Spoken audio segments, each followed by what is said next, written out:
అందరికీ నమస్కారం. సినీ పీడను తొలగించే కథ 8వ భాగం వినిపిస్తున్నవారు బాలసుబ్రహ్మణ్యం కలవలపల్లి. అదృష్టం రోజులు వస్తే అన్ని అదృష్టాలే వరుసగా కలిసి వస్తాయి. ఋతుపర్ణుడు ఉపదేశించిన అక్షహృదయం ప్రభావంగా నలుని ఆక్రమించిన కలి అతనిలో ఉన్న కర్కోటక విషం బాధిస్తూ ఉంటే తట్టుకోలేక నిజస్వరూపంతో అతని నుండి బయటకు వచ్చి నలుని ముందు నమస్కారపూర్వకంగా నిలుచున్నాడు. నలమహారాజు కలిని చూసి ఒక్కసారి కోపావేశంతో నేత్రాల నుంచి అగ్ని కణాలు ఎగయుచుండగా ఎర్రబారిన చూపులు చూస్తూ శపించడానికి ఉద్యుక్తుడవుతూ ఉంటే ఆ భావాన్ని కనుగొని కలి చాలా భయంతో, నేను చేసిన తీవ్రమైన తప్పును క్షమించు నల సార్వభౌమ, ఉన్మాదం పెరిగిన గర్వంతో నీలో ప్రవేశించి పలు కష్టాలు పెట్టాను. నీలో ప్రవేశించినది మొదలు నేను ఎంతో బాధల పాలు అయ్యాను. నాకు తిక్క కుదిరింది, బుద్ధి వచ్చింది. అక్షహృదయ విద్యా ప్రభావం వల్లను కర్కోటక విషదహ్యమాన అంతరంగుడనై నీలో ఇంక ఉండలేక బయటకు వచ్చిపడి నిన్ను క్షమాపణ వేడుకుంటున్నాను. ఇంకా ఏమంటే, నీ పేరును ఉచ్చరించు వారి యందు కూడా నేను ప్రవేశించను. ఏ విధంగానూ కలిబాధ కలుగకుండా చేస్తాను. నీ నామస్మరణ చేయువారి ఎడ చాలా జాగ్రత్తగా ఉంటాను. ఇదే ప్రమాణం చేసి చెప్తున్నాను. నన్ను క్షమించి విడిచిపెట్టండి అంటూ దీనభావంతో కోరగా నలుడు ఆ కలి మాటలు విని జాలిపడి, ఓయి కలిపురుష, క్షమాపణ వేడుకుంటున్నావు కాబట్టి నీ తప్పును క్షమించి విడిచిపెడుతున్నాను. మంచి చెడులు తెలుసుకొని ప్రవర్తించు అని అతనిని పొమ్మని చెప్పాడు. కలిపురుషుడు నలుడు చూపిన దయాగుణాన్ని మెచ్చుకుంటూ సంతోషంతో అతని నుండి సెలవు తీసుకొని తాండ్ర చెట్టులోనికి ప్రవేశించాడు. నాటి నుంచి కలికి నివాస స్థానంగా ఉన్న కారణం చేత తాండ్ర చెట్టు దూషితమైపోయింది. దాని నీడను కూడా ఎవరు క్షణం కూడా నిల్చుండరు. నలునికి కలికి నడుమ జరిగిన ఈ ఘటన వారిరువురికే గాని, వార్ష్ణేయుడికి గాని, ఋతుపర్ణుడికి గాని ఇంచుకంత కూడా తెలియదు. కర్కోటకుడి విష ప్రభావం వల్ల ఈ విషయం ఇతరులకు ఎరుకపడలేదు. నల సార్వభౌముడు ఈ విధంగా కలిబాధను తప్పించుకొని సంతోషంతో తిరిగి రథారూఢుడై గుర్రాల కళ్ళలను ఒక్కసారి కదిలించి ఛల్ అన్నాడు. అంతే, అవి పరుగులంకించుకున్నాయి. అనుకున్న ప్రకారం సాయంకాలం కానంతలోనే విదర్భపురం చేరారు. ఆషాఢంలోని తొలి మేఘనాదాన్ని మించేలా ఉన్న రథ నిస్వనం వినవస్తూ ఉండగా దమయంతిచే నియుక్తులైన భటులు ఋతుపర్ణరాజు రాకను విదర్భాధీశుడైన భీమరాజుకు తెలియపరచగా భీమరాజు కూడా మంత్రి, పురోహిత, సేనాపతి సహితుడై ఋతుపర్ణునికి స్వాగతం పలికి తీసుకుని వచ్చి మణిమయ సువర్ణ ప్రాసాదమందు ప్రవేశపెట్టారు. ఋతుపర్ణ రాజు రాకను భీమరాజు దమయంతికి తెలియపరిచాడు. దమయంతి ఋతుపర్ణుని రథాన్ని నడుపుతున్నవాడు నలుడు అని ఆ రథధ్వనిని బట్టి ఊహించసాగింది. నలుడు నడుపుతున్న రథధ్వని ఇట్లే ఉంటుందని, నలుడు అసమాన ప్రతిభా సంపన్నుడు రథం నడపడంలో అని దమయంతి తలపోయసాగింది. నా భర్త రథాన్ని నడుపుతూ ఉంటే వచ్చే ధ్వని ఇలాగే ఉంటుంది. ఆ ధ్వనిని నేను ఆనవాళ్ళు పట్టగలను. నేను ఆ ధ్వని సదా వింటూ ఉండేదాన్ని కదా. ఋతుపర్ణుని దగ్గర బాహుక నామధారి అయి ఉన్నవాడు పర్ణాదుడి మాటలను బట్టి నా ప్రియపతి నలుడే అని అనిపిస్తోంది. అతడు నలుడై ఉండనిచో పర్ణాదుడి మాటలకు సమాధానం ఎందుకు ఇవ్వడం జరుగుతుంది? ఋతుపర్ణుడు నలుని సారథ్యంలో ఆ స్వయంవరానికి వస్తాడని ఆశించిన రీతిగానే జరిగింది. ఇంత తక్కువ కాలంలో ఋతుపర్ణుడు రావాలి అంటే అది నలుని వలన మాత్రమే జరిగే పని. అతడు మాత్రమే అంత వేగంగా అశ్వాలను నడపగలుగుతాడు. ఇది ఇతరులకు సాధ్యపడని విషయం. కనుక ఋతుపర్ణుని వద్ద ఉన్న బాహుకుడు నలుడే అని నిర్ధారించుట సమంజసంగా ఉంది. అతని ఎందలి వ్యామోహం చేతనే నేను ఇట్లు స్వపక్షానుగుణంగా విషయాలను సమన్వయించుకుంటే చాలదు. అతడు నలుడే అయినా అది మంచిది. ఇతరుడు ఎవడైనా అయితే ఏమగును నా పని, నా ఊహలు, నా ఆశలు ఏమవుతాయి అని చాలా విధాలుగా అసలు విషయాన్ని అన్ని కోణాల నుంచి విమర్శగా ఆలోచిస్తూ ఒక్కొక్కసారి నాథుడే అని సంతోషిస్తూ కాదేమో అని నిరాశ పొందుతూ ఏ నిర్ణయానికి రాలేక ఋతుపర్ణునితో వచ్చిన బాహుకుడు నా మనోనాయకుడు అయ్యన నా జీవితం ధన్యం. ఈ విషయం ఇదనిట్టంగా తెలుసుకున్న తర్వాత ఇక ఈ దేహంలో ప్రాణాలు నిలవడం కష్టం. భర్త లేని బ్రతుకుకు ప్రయోజనమేమిటి? బాహుకుణ్ణి గురించిన విషయాలు పూర్తిగా తెలుసుకునే వరకు నేను ప్రయత్నింపవలసే ఉన్నది. అనంతరం నా అదృష్టం, నా భర్త అయ్యన శుభం, సంతోషం అని ఒక నిర్ణయానికి వచ్చింది భీమరాజు పుత్రి. అలా దమయంతి ఆలోచిస్తూ ఉంటే భీమరాజు ఋతుపర్ణుని కోసం ఏర్పాటు చేసిన విడిదిలో దిగి విశ్రాంతి పొందిన తర్వాత స్వయంవరానికి చేయవలసిన హడావిడి ఏమీ కానరాలేదు. పురాన్ని అలంకరించలేదు. రాజులు ఎవరూ వచ్చిన జాడ కనిపించలేదు. స్వయంవర సన్నాహాలు ఏ వంకా కనబడడం లేదు. ఇదంతా చూస్తుంటే చాలా చిత్రంగా ఉంది. మంగళ వాయిద్యాలు, తోరణాలు ఏవీ లేవు. ఈ పురంలో స్వయంవరాన్ని గురించిన భాషణమే వినరాకున్నది. ఇలాంటి స్వయంవర కార్యం జరుగుతుంది అంటే ఎంత హడావిడి, ఎంత పటాటోపం! జినుల కలకలం, కోలాహలం ఏమీ లేవు. మామూలుగానే ఉంది. కానీ ఏ ప్రత్యేకత కానరావడం లేదు. రాజులు ఎవరూ వచ్చిన జాడలేదు.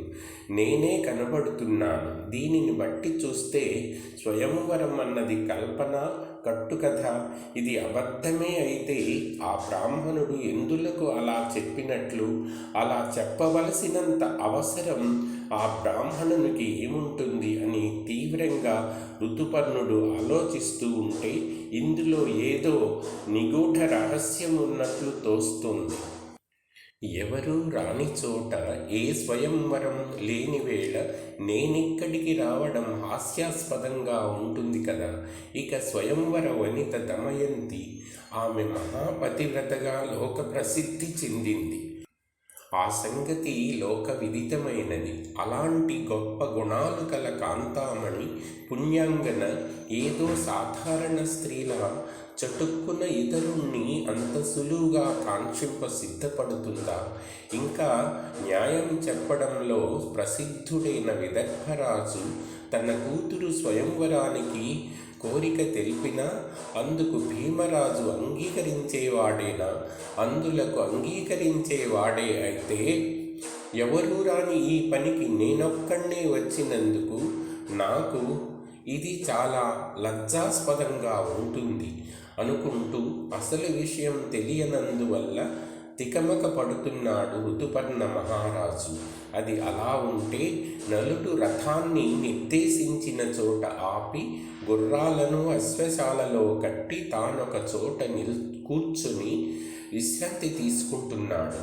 అదే సమయంలో ఋతుపర్ణుడితో ఎవరెవరు కూడా వచ్చారో రహస్యంగా దమయంతి ఈ విషయంలో సత్యం తెలుసుకోవడానికి ఎట్లా ప్రయత్నించడమా, ఉపేక్ష చేస్తే తన అభీష్టం నెరవేరేది ఎలా అని తలచి ఏదైనా ఓ ప్రణాళికను వేసుకొని ఆ ప్రకారం ఇందరి సత్యాన్ని తెలుసుకుంటూ అని తెలుసుకోవాలి అని భావించి తన దగ్గర ఉన్న చెలికత్తెలలో చాలా తెలివిగల చతురికను సమయానుకూలంగా విషయాన్ని కనిపెట్టగలదాన్ని ఆ బాహుకుని చెంతకు రమ్మని కేసి అను దానితో అంది. కేసి, నీ తెలివి ఉపయోగించవలసిన తరుణం ఆసన్నమైంది అంది దమయంతి. నా జీవిత సమస్యలో నువ్వు ఉపకరించవలసి ఉంది. ఇది చాలా ప్రధాన విషయం. నువ్వు మంచి కౌశల్యంతో వాస్తవాన్ని కనిపెట్టవలసి ఉంది సఖ్య. ఏదంటే ఆ పని నేడు మన రాజధాని నగరంలో ఋతుపర్ణ మహారాజు అయోధ్య నుంచి వచ్చి ప్రస్తుతం ఇక్కడ విడిది చేసి ఉన్నాడు. అతనితో పాటు ఇంకా 2 వచ్చారు. ఋతుపర్ణ రాజును గురించి చెప్తున్నది ఏమీ లేదు. మిగతా వారిద్దరిలో ఒకడు మన రథసారథిగా ఉన్న వార్ష్ణేయుడనేవాడు.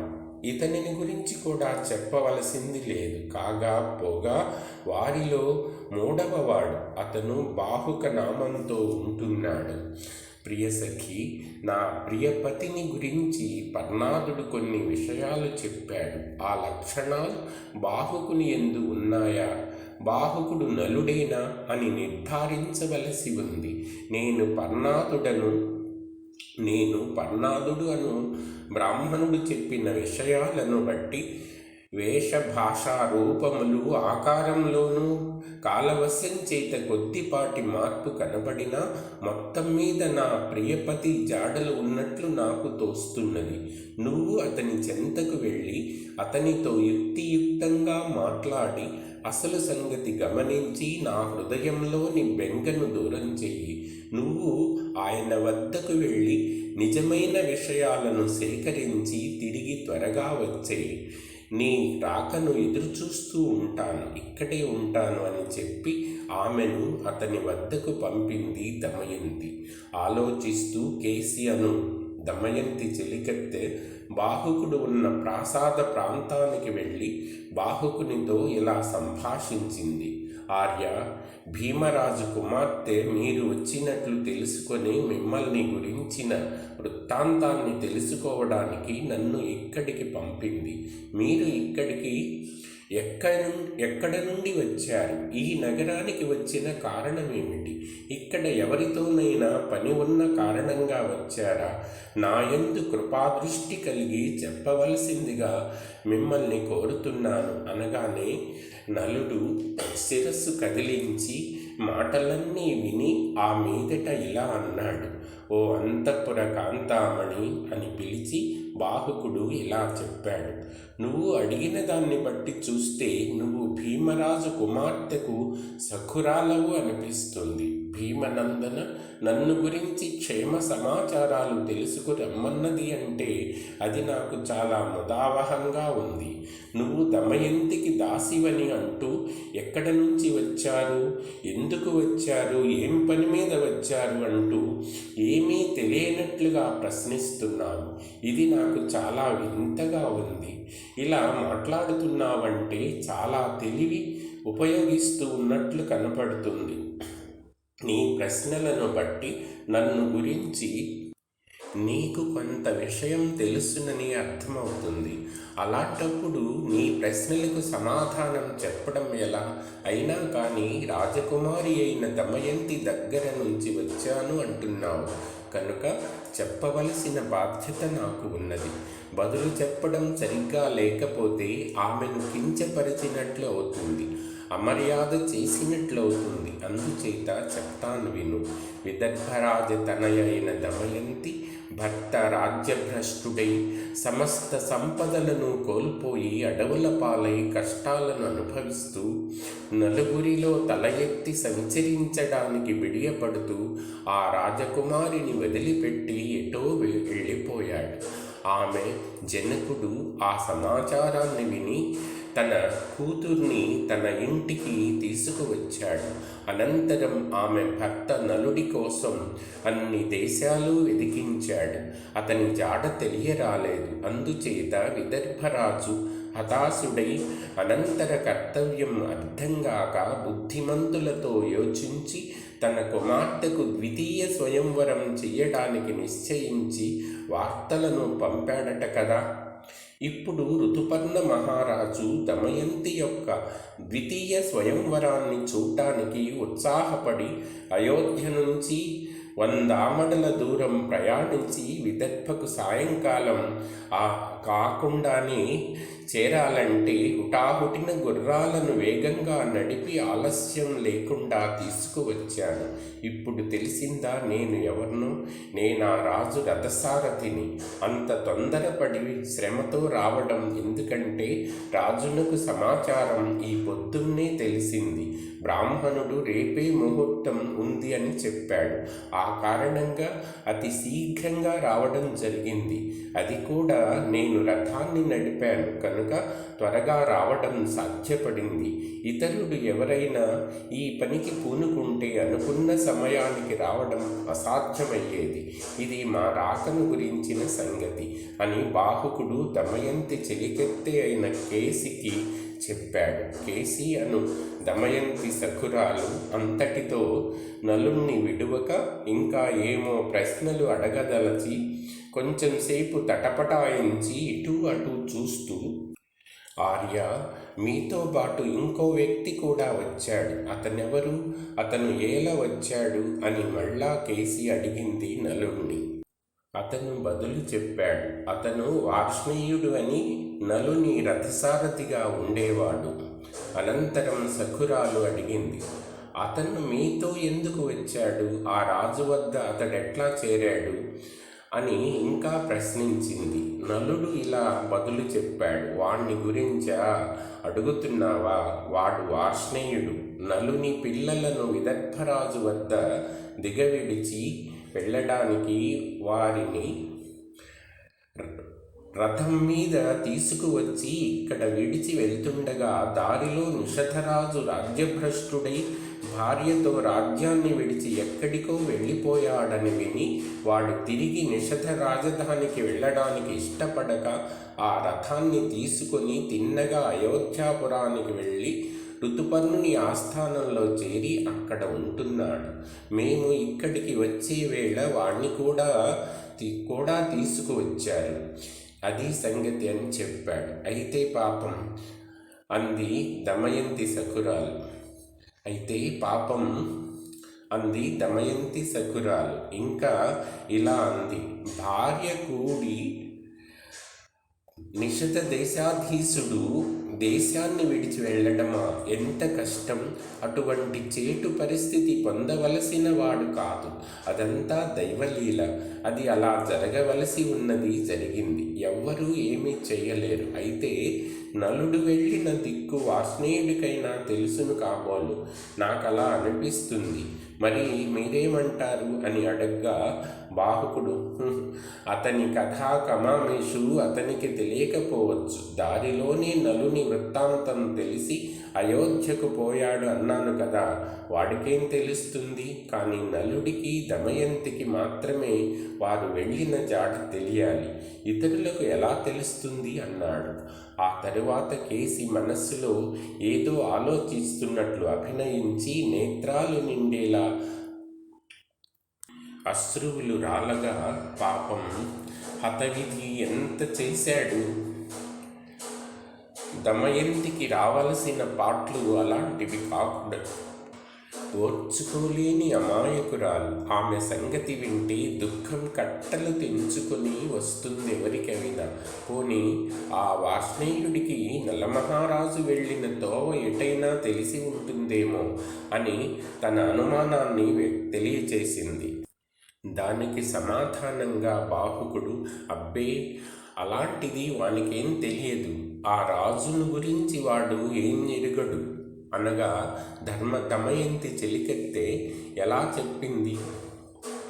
తెలుస్తున్న సంగతి ఏమంటే, అరణ్యంలో దమయంతి నిధులలో ఉండగా ఆమె ధరించిన వస్త్రాన్ని చింపుకొని దాన్ని ధరించి ధర్మ ప్రవృత్తితో నిర్భయంగా ఘాతుక మృగాల మధ్య వదిలి ఎటో పోయి ఉంటాడని ఉంటాడని కదా నిద్ర నుంచి మేల్కొన్న ఆ రాణి తన ప్రాణపతిని ఎటూ చూడక దుఃఖంతో ఆయనకై కేకలు వేస్తూ నాలుగు మూలలా అన్వేషింపచొచ్చింది. ఆ అడవులంట పడరాని కష్టాలు పడి చివరికి ఎలాగో ఇక్కడికి చేరింది. ఇక్కడ ఆమెకు అన్ని సుఖాలు సిద్ధంగా ఉన్నాయి. అయితేనే ఆమెకి ఆ సుఖాల మీద ఇచ్చ లేకున్నది. ఏ సుఖాన్ని కోరదు.